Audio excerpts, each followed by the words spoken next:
this one right here is a 15. I already loosened it up, so as you can see, go ahead and this is a 15mm bolt.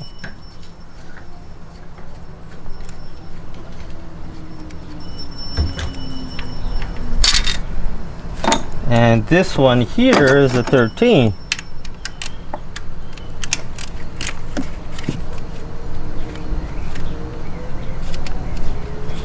Okay.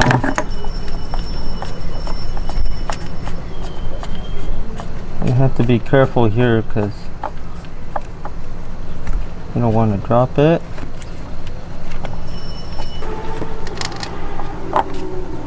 Okay, so obviously you put this back on because you don't want to lose it. Keep it here on the alternator.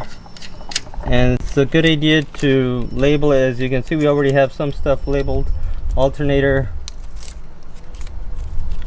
right? So let's see if there's, I'm not sure if we have anything else that we need to, yeah, there's one down here.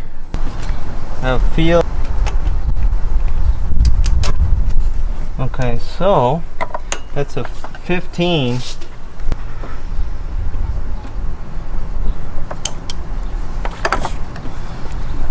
I'm hoping that that's the one that'll allow me to remove the alternator.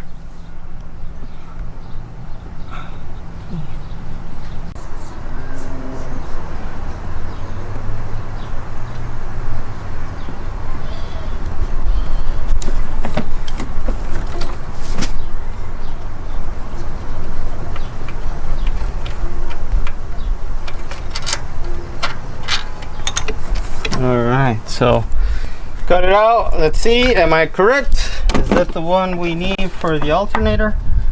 It's loose. There. As you can see, there's this bolt here. This one here that I just took off that you probably couldn't really see well. And then just this here. So there's a total of 3. That's how you get the alternator out. I should be able to get the valve cover. And you can cut it for 5 seconds. I'm gonna focus on the valve cover. Okay. Okay.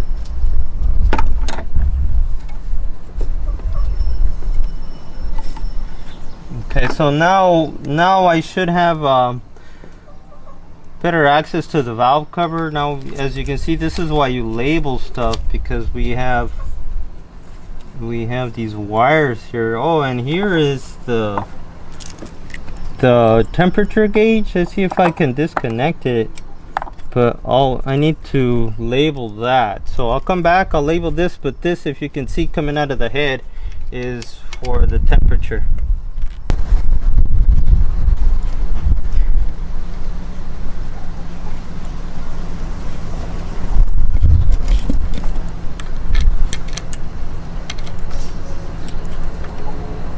So this Corvette is bone stock.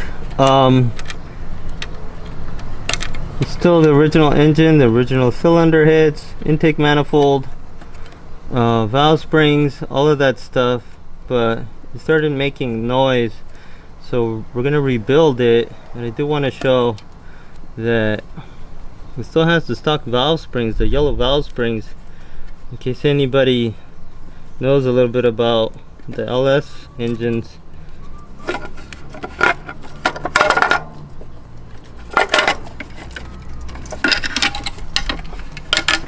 And if you can focus on, you'll see that those are the yellow valve springs. And we're gonna put on some GM Performance blue valve springs.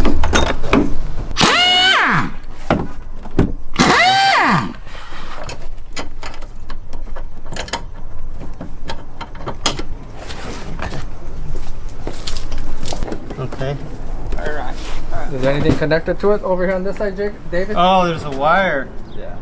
Hold on.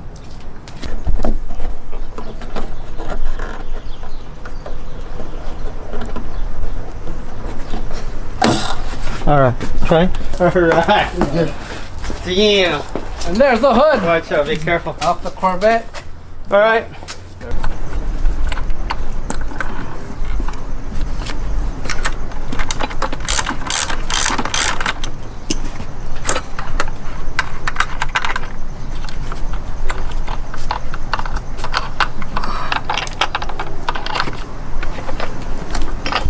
Alright, those are loose. We just need to loosen that up.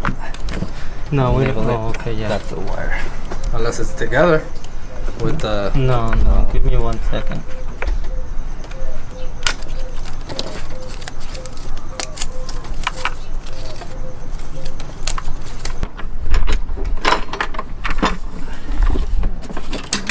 And that's the oil pressure sensor. So, see if I can disconnect the oil pressure sensor.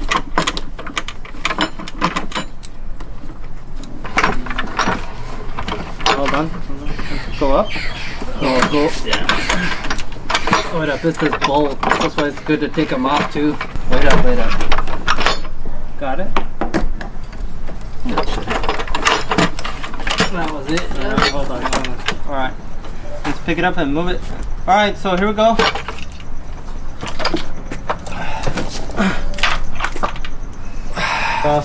And there we go. There's the engine with no intake manifold.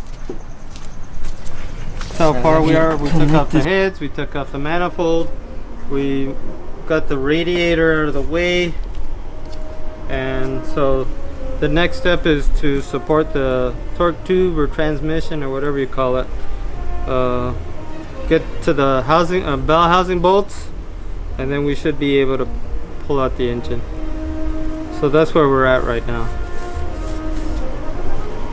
So we're very close to pulling this engine out. Once we pull it out and we get it on the engine stand, then we're going to look and see what went. I'm going to take a guess that it's the bearings, but you never know, right? So we're almost there.